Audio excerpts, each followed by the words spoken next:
Amen. Praise the Lord. Magandang umaga po sa ating lahat. It's the third Sunday of the month and it's our Mission Sunday. So patuloy po tayo magpupuri sa ating buhay na Panginoon. At sa umaga nito ay patuloy natin itaas ang dakilang pangalan niya. Amen. Let's rejoice in the presence of the Lord and lift up the name of Jesus. Hallelujah.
Praise the Lord. Hallelujah. Let me just read Jeremiah chapter 18 verse 6. Sabi doon, O house of Israel, can I not do with you as this potter does, declares the Lord? Like clay in the hand of the potter, so are you in my hand, O house of Israel. We are called by God. Amen. Lahat po tayo ay tinawag ng ating Panginoon, and He is our potter, and He crafted us. Siya ay nag-craft sa atin kung sino tayo ngayon bilang mga anak niya, bilang mga lingkod niya. Alam ko, we are in bad situation, medyo mahirap ang buhay, pero patuloy pa rin po tayo maglilingkod sa Kanya. Amen po ba? So let's continue to praise the Lord, worship Him with all our hearts, at gawa tayo ng Panginoon, at maging proud tayo doon na tayo ay nilikha ng Panginoon at tayo nilingkod niya. At tayo ay patuloy na magpupuri, patuloy na sasamba sa Kanya sa mga oras na ito. Kahit saan po kayong lugar sa mga oras na ito, nanonood, let's keep on worshiping the Lord with all our hearts. Hallelujah. Hallelujah. He deserves all the praises, all the glory. Amen. Hallelujah. Yes, Lord. Hallelujah. Yes, Jesus. Bless you, Lord.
Lord, salamat po sa araw po.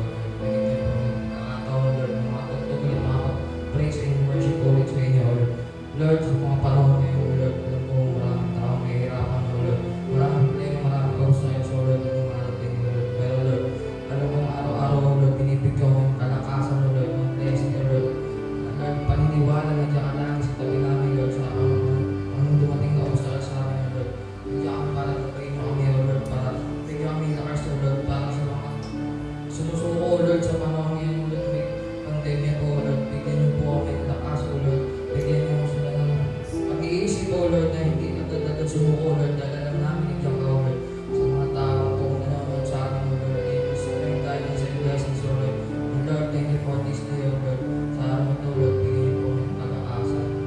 Na para matugtog ko sa iyo, Lord, bigyan niyo po ng isda, protection, Lord, para sa araw ito, Lord. Lord, as I glorify your name, Lord, we'll give you all this day, Lord, for this we pray. In His name, amen. Amen. Amen. Praise the Lord.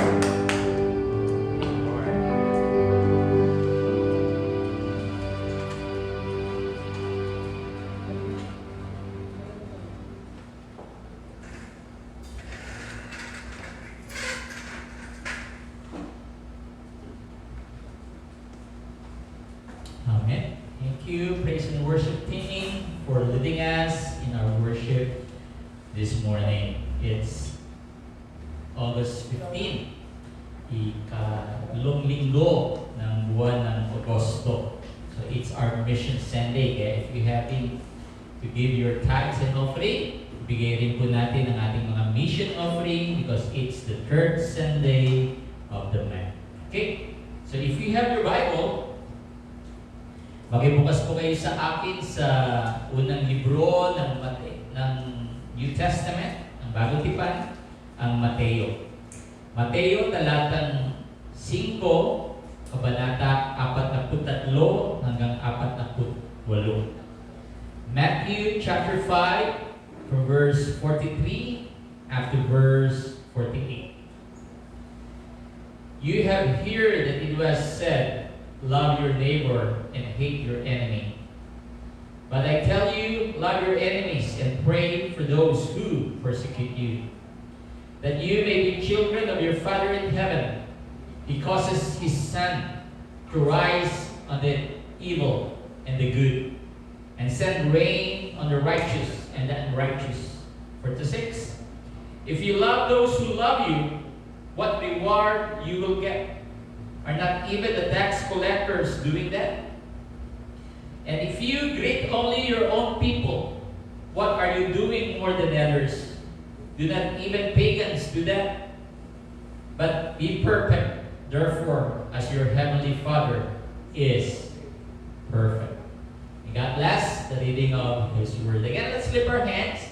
Sa kama, nasa kwarto, nasa sala, nasa kusina, nasa sasakyan. Taas mo natin ang ating mga kamay. It is a point of contact sa ating Panginoon. Amang Banal, salamat na kahit ang iba'y lockdown, ang iba'y hindi naman gaano, pero dahil mahirap ang buhay, Ikaw ang aming kalakasan. Ikaw ang dahilan bakit kami hanggang ngayon ay nagwawagi sa buhay. Salamat. Salamat sa oras ng pag-aaral ng iyong salita. Ito lamang ang pwede namin masadnalan.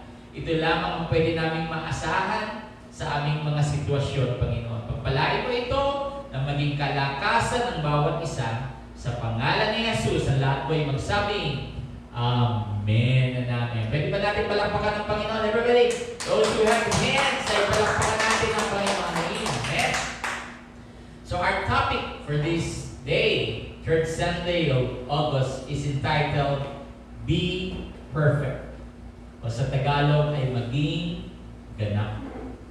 Now, siguro yung salitang perfect ay parang wala namang tao yata, pastor, na kayang maging perfecto. Kaya ang Tagalog natin, maging ganap. That is perfect. Sa Bible pa yan, maging ganap. Now, number one point, the command to be perfect.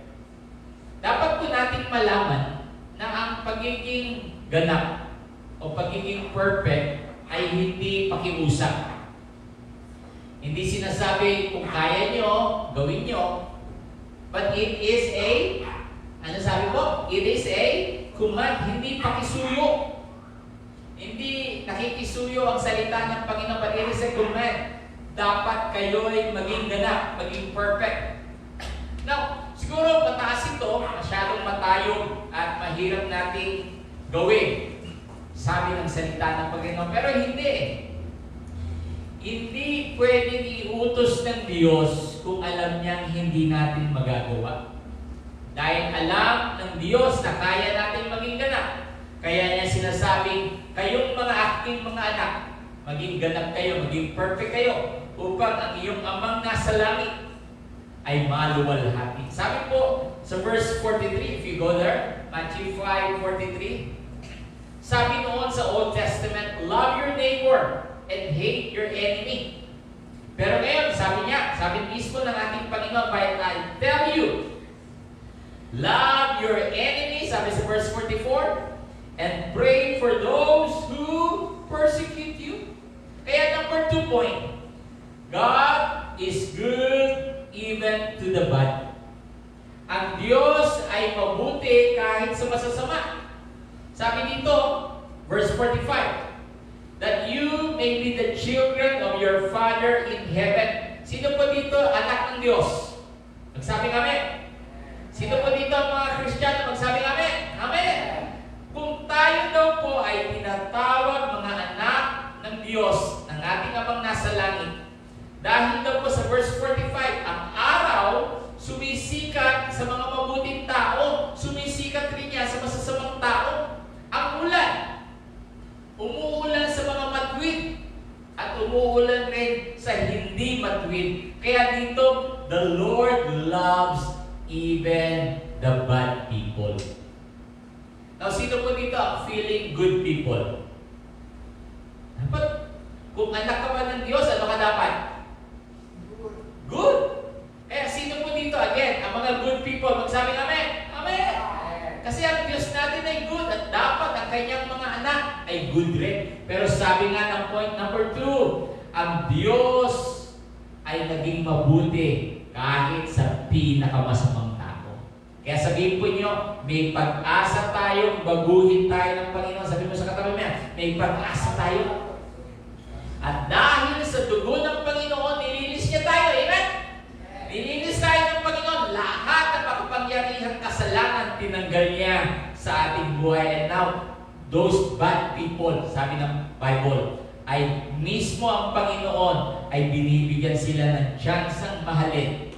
Kaya, we should walk in perfection. Everybody say that. We should walk in perfection. Everybody, we should walk in perfection. Maging ganap. Hindi imposible maging perfect.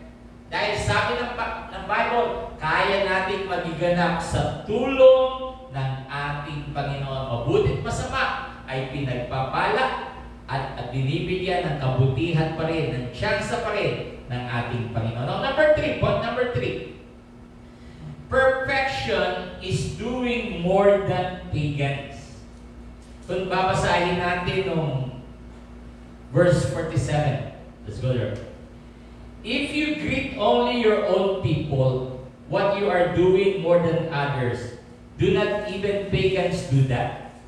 Sabi sa verse 46, kung tataas tayo, if you love those who love you, what reward will you get?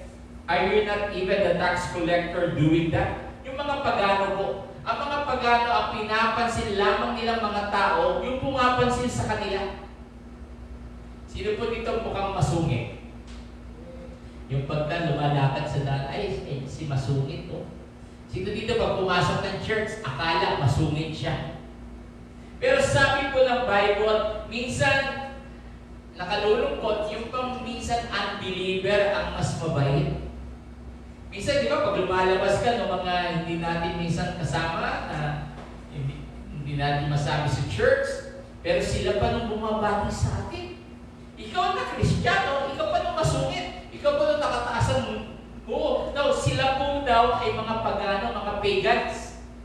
Gusto nila puro papuri lamang. Pero inside, sa pagiging Kristiyano, walang nakikita ang Panginoon. Kaya in example, sila ng Panginoon dito. Even the pagans, ang mga pagano, they do that. Yung mahal lamang, yung mga taong mahal sila. Now sabi sa verse 48, be perfect, therefore, as your heavenly Father is perfect.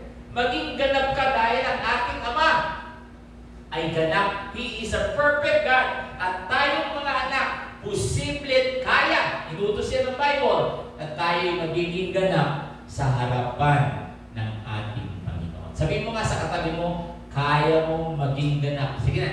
Kaya mong maging ganap. At sa tulong ng Panginoon, amen? Sa tulong ng Panginoon, makikita ang perfection ng ating Panginoon sa ating buhay. Now, number 4, loving those who don't love you. Yan, ito na. Di ba nung gusto mong makasama mo, di kayo inaasar, lagi kang nililibre, lagi kang pinapakain, ang bait-bait sa'yo. Pero ang sabi dito, loving those who don't love you. Anong gagawin mo doon sa mga taong ini-snub ka? Doon sa walang pakialam sa'yo? Doon kahit minsan hindi ka kinausap, kahit minsan hindi ka binatik. Now, ang sabi dito, loving those people. Hello? Minsan akala mo masungit. Pero pagdating ng birthday mo, pagdating ng Pasko, sila mismo, nung akala mo masungit, ang magre-regalo sa'yo. Yung akala mong mabait, ako, hindi yata nagregalo sa'yo. Kaya sabi dito, loving those who don't love you. Even the Bible po, sabi dito, the tax collector. Ano ba yung mga tax collector noon? Mandaraya na sila. Doble-doble ang kita. Siguro triple hanggang fourth na nakita. Kumikita ang mga tax collector. Even the sinners, ang ating Panginoong Jesus, mahal na mahal sila. Sabihin mo nga sa katabi mo, dapat tularan natin ang Panginoong Jesus. Ingat, dapat tularan natin siya. Madalas ko sabihin, kung paano siya mag-isip, dapat ganun ka mag-isip. Kung paano niya tratuhin ang mga tao, ang kanyang kapwa, dapat ganun rin tayo. Kahit may name o no name, kahit mayaman o mahirap, kahit may mabango o may amoy, dapat marunong tayong magmahal sa kanila dahil tinuturuan po tayo ng Panginoon. Amen? Yung nasa krus po ba ang Panginoon? Ewan ko, napansin nyo. Ano sinabi niya doon sa mga tao? Ama, patawarin mo sila. Namangha pa kayo sa Panginoong Jesus. Ako po'y namangha. Ginulpi na siya, pinalo na siya ng latigo, nilagay na siya ng koronang tinig, sinaksak na siya. Kung ano-ano ginawa sa kanya, ang sasama. Pero ano pa rin sinabi ng Panginoon? Ama, patawarin mo sila. Hello? Nandiyan po ba kayo? Amen. Sinabi ba ni Jesus doon sa mga tao, sana mamatay na kayo? Wala. Ang sabi ng Panginoon, inabot pa rin niya ng pag-ibig niya. At dapat tayo, sino po mga anak ng Diyos, magsabi kami, amen. Dapat tayo nakikita ang pag-ibig ng Panginoon sa ating buhay. Sabihin mo nga sa katabi mo, kaya mo yan, sige, kaya mo yan, mas malakas pa, kaya mo yan. Amen. Hindi ganun kalaki ang kita ngayon. Magulo ang buhay ngayon, pero kaya natin ito sa tulong ng ating Panginoon. Pwede ba natin palakpakan ng Panginoon? Everybody, ako, mas malakas pa po. Tayo lang dito. Amen. Palakpakan natin, isigaw natin ang kabutihan ng ating Panginoon. Amen. Number 5. Pray for those who persecute you. Naku, masakit din. Sinabi ba, pray for those, sana mamatay na sila? Hindi. Yung mga umaapi sa iyo, yung mga nagkwento sa iyo masama, yung mga nagkwento sa iyo na kung ano-ano, sabi nito, pray for those who persecute you. Basahin na natin ang Philippians 4:13. I can do everything through Him who gives me strength. So kaya ko pala ito. Kahit doon sa mga tao nagper-persecute sa atin, nagkukwento sa atin ng kung ano-ano ang sasama, hindi naman mga totoo. They are persecuting us. Pero sabi ng Bible, mahalin sila. At sabi ng Philippians 4:13, I can do it dahil pinapalakas ako ng Panginoon. Sa inyong nakahiga dyan sa kama at may karamdaman, sabi ng Panginoon, palalakasin ka niya. God will give you the strength na bigyan ka ng kagalingan. Halos araw-araw, marami po ako natatanggap ng mga text, mga messages, please pray for me, Pastor. May sakit ako, di ba? May COVID. Pastor, di ba yung namatayan pa? Pero ang sinasabi ko lagi, ang kalakasan ng Diyos ang sumainyo. Sabihin mo nga sa katabi mo yan, everybody, ang kalakasan ng Diyos ay sumainyo. Amen? Dahil ang nagpapalakas ng buhay na ito ay walang iba kundi ang ating buhay na Panginoon. Let us be Christ-like. Amen? Paano ba si Christ? Paano ba ang ating Panginoong Jesucristo? Siya kahit bata, lumalapit sa Kanya. Amen? Ikaw ba'y nilalapitan ng bata o takot sa'yo ang mga bata? Takot. Takot. Hindi Christ-like yun. Dapat po pala, kahit sa simpleng mga bagay na yun, ay maipakita natin ang kabutihan ng ating buhay na Panginoon. Now, Mark 9:23. Ano sabi doon sa Mark 9:23? If you can, said Jesus, everything is possible for him who believes. Lahat daw po ay posible sa lahat ng naniniwala. Ikaw ba'y may bayarin? Ikaw ba'y may mga pag-aaral na hindi mo naiintindihan at bayad ng bayad pa mga magulang mo sa tuition fee? Ako, Lord, patay ako! Pero ang sabi dito, everything is possible. Siguro magsasara na yung trabaho mo. Siguro magsasara na yung negosyo mo. Pero ang sabi dito, everything is possible for him who believes. Sasabihin siguro ng medical science, may sakit ka. Pero ang sinasabi ng Panginoon, ikaw ay bibigyan niya ng kagalingan. Amen? Sabihin mo sa katabi mo, sumayo ang kalakasan ng Diyos. Kausapin mo yung katabi mo, sumayo ang kalakasan ng Panginoon. Amen? Gising ba mo ba yan? Amen? 8 o'clock tayo, maanda tayo, pero praise God! Mabuti at napakabuti ng ating Panginoon. Now, number 6, representative of God. O kaya sa Tagalog, kinatawan ng Diyos. Alam po ba niyo, pag tayo Kristiyano, yung salitang Kristiyano, paano ba yan? C-H-R-I-S-T-I-A-N. Pag inalis daw po niyo yung Christ doon, ano natirang letters? I-A-N. I am nothing without Christ. Kaya kung pipilitin mo everyday, hindi na nanalangin, hindi na nagbabasa ng Bible, tuwing linggo lamang, tuwing may live stream lamang, you are nothing. Hindi mo maabot ang gusto mong abutin, you are nothing without Christ. Pero ang pinakamaganda dito, ang nire-represent natin ay ang Diyos. Amen? Kaya ang pagiging ganap, alam ng Diyos, kaya natin. Hindi po niya yan sasabihin, hindi po niya iutos be perfect kung alam niya hindi natin kaya. Alam ng Diyos, kaya natin ito. Sabi mo sa katabi mo, kaya mo yan. Kaya mo yan. Ang itinuturo ng Biblia, sumusunod tayo. Hindi natin papasok sa isang tenga, lalabas sa isang tenga. Tapos iiyak-iyak ka dyan. Tapos nagtatanong ka, ba't hindi ka masaya? Ba't bored na bored ka? Bakit hirap na hirap ka? Again and again, kinulang ka sa paglapit sa kaharian ng Diyos.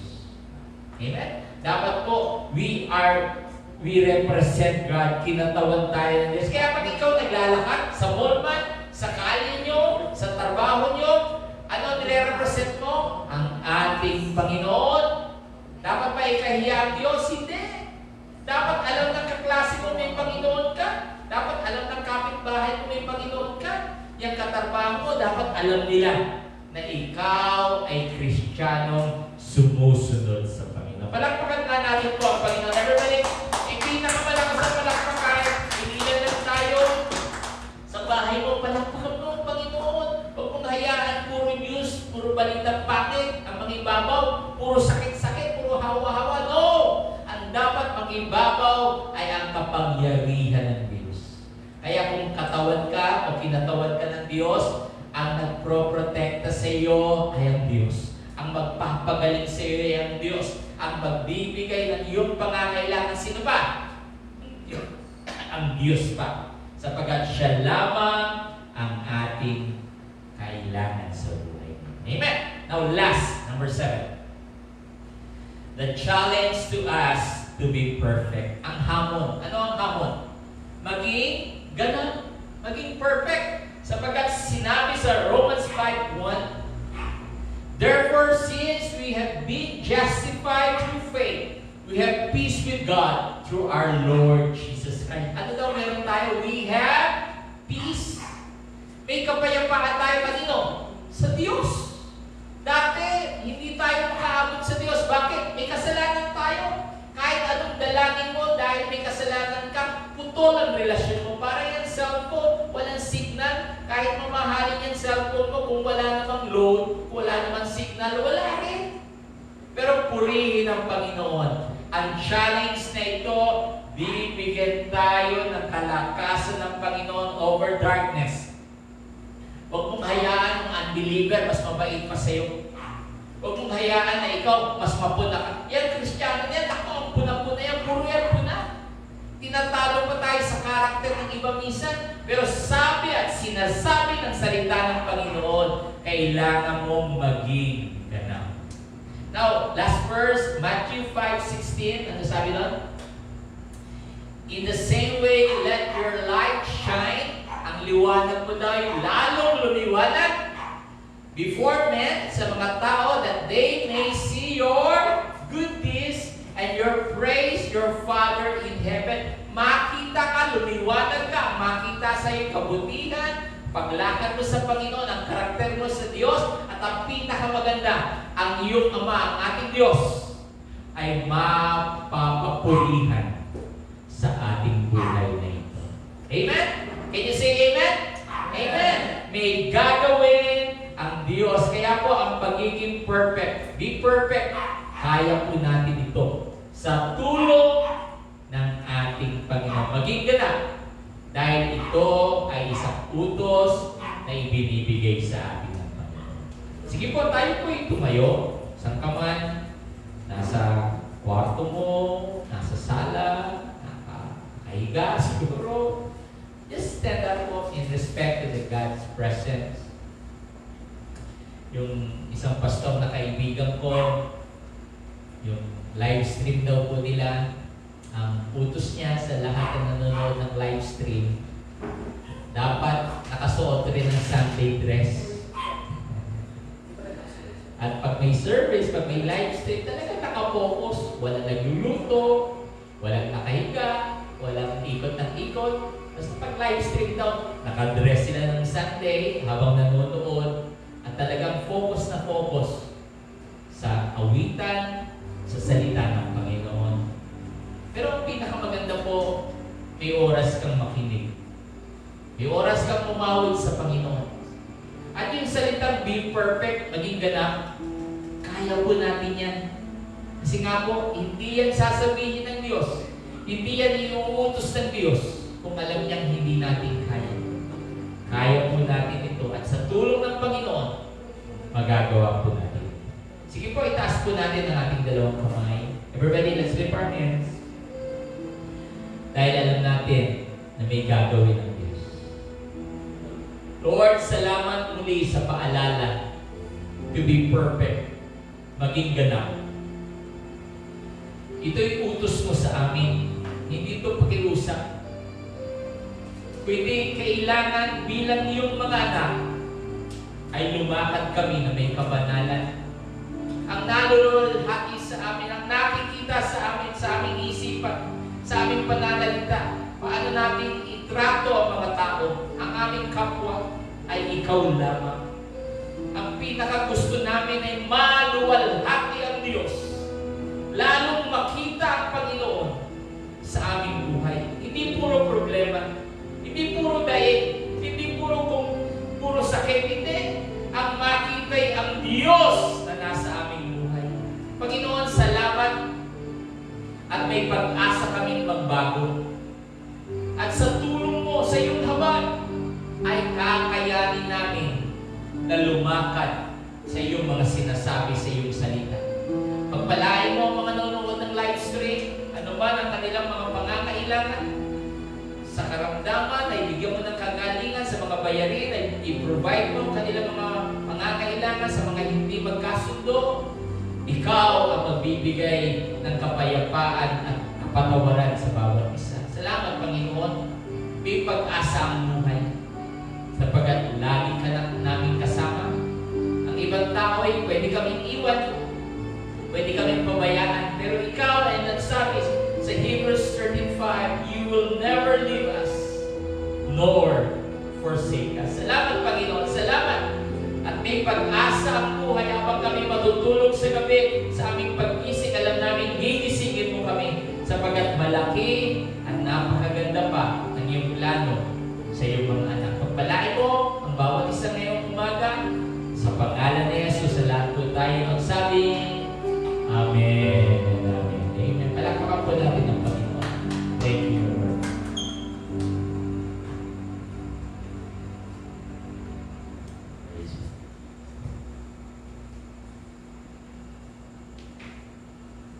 Okay. Good morning, church. Thank you, Pastor, for that message.